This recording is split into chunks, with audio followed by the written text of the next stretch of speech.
Perkenalkan, nama saya Kasih Bintara, absen 5. Perkenalkan, saya Brilianti Adriana Putri, nomor absen 8. Perkenalkan, nama saya Ija Fatimah Tunisa, nomor absen 12. Hai, perkenalkan, nama saya Nabila Heliana Sari, absen 25. Hai teman-teman, apa kabar? Kurasa kalian sehat jasmani dan rohani ya. Kami akan menyampaikan teks editorial mengenai isu cacar monyet. Apa sih yang disebut teks editorial? Teks editorial adalah teks yang berisi pendapat pribadi dari redaksi terhadap suatu isu atau masalah aktual. Ciri-ciri teks editorial.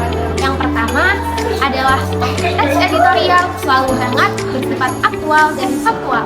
Yang kedua, teks editorial bersifat sistematis dan logis.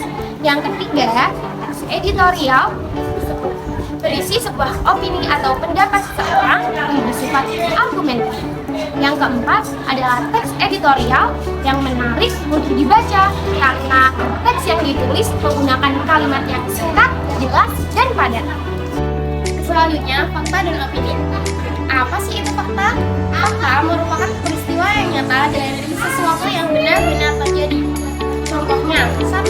Kasus cacar monyet pada manusia dilaporkan pertama kali tahun 1970 dari kawasan Afrika Barat dan Tengah. 2. Penularan penyakit cacar monyet berlangsung melalui kontak langsung dengan lambung atau luka di kulit cairan tubuh berobat yang dikeluarkan saat bersin atau batuk, serta menyentuh permukaan yang terkontaminasi virus monkeypox. Yang kedua, opini. Apa sih itu opini? Opini yaitu pendapat seseorang yang belum jelas kebenarannya. Contohnya, cacar monyet diprediksi tak akan menjadi pandemi berat seperti COVID-19 karena penularannya spesifik dan membutuhkan kontak erat. Yang ketiga, argumen pendukung, yaitu argumen yang digunakan untuk memperkuat suatu pernyataan atau teori yang telah diyakini dengan menyatakan pendapat atau sikap yang disertai dengan alasan. Contohnya, secara tegas, IDI atau Ikatan Dokter Indonesia pun menghimbau kepada pemerintah Indonesia untuk siaga akan penyakit ini. Mengingat kasus cacar monyet sudah ditetapkan sebagai darurat kesehatan global oleh Badan Kesehatan Dunia atau WHO. Struktur dari teks editorial. Yang pertama, pengenalan isu, yaitu bagian yang berisi awalan atau pengantar mengenai isu yang akan dibahas. Contohnya, pada 23 Juli 2022, Organisasi Kesehatan Dunia menyatakan cacar monyet sebagai masalah darurat kesehatan global setelah hilangnya kasus COVID-19. Cacar monyet alias monkeypox adalah penyakit infeksi virus yang disebabkan oleh virus langka dari hewan.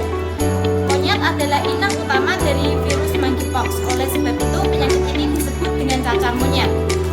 Yang kedua yaitu argumentasi atau pembahasan berisi tanggapan dari redaksi terhadap isu yang dibahas.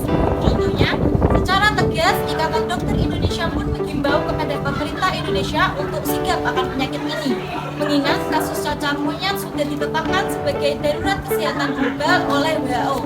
Yang ketiga yaitu penegasan ulang yang berisi simpulan atau saran-saran terhadap isu yang sedang dibahas. Contohnya, oleh karena itu masyarakat diimbau untuk tidak melakukan kontak langsung dengan luka lepuh atau cairan tubuh menderita. Juga dianjurkan untuk selalu menjaga kebersihan dimanapun kalian berada. Selanjutnya, kaidah kebahasaan. 1. Menggunakan kalimat retoris. Contohnya, haruskah kalian menunggu adanya korban lagi untuk percaya adanya virus ini? 2. Menggunakan kata-kata populer sehingga mudah bagi khalayak untuk memahaminya. Contoh, cacar monyet sudah ditetapkan sebagai darurat kesehatan global oleh WHO. 3. Hanya menggunakan konjungsi kausalitas. Contoh, mengingat kasus cacar monyet sudah ditetapkan sebagai darurat kesehatan global oleh WHO. Oleh karena itu, masyarakat diimbau untuk tidak melakukan kontak langsung dengan penderita. Sekian video dari kelompok kami. Terima kasih telah menonton. See you next time. Bye.